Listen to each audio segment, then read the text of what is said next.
Altda da göründüyü kimi burada driverimiz var. Hər driverə 2 dənə motor qoşuludur.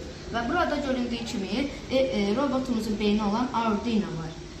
Arduino və burada da receiver var. Receiver pultdan gələn məlumatları Arduino'ya ötürür.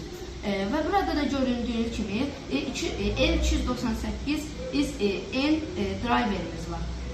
Bizim kodlarımıza əsasən isə robot hərəkət edir. Və burada gördüyünüz kimi robotumuzun 3D dizaynını etmişik və motorları yerləşdirmək üçün motor dizaynından istifadə etmişik.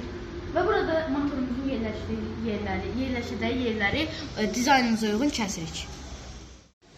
Burada göründüyü kimi robotumuzda Flascael 10 kanallı resiverı və motor idarəedici L298-dən istifadə olunur. Və burada gördüyünüz kimi idarə edici Arduino Uno modelindən istifadə etmişik.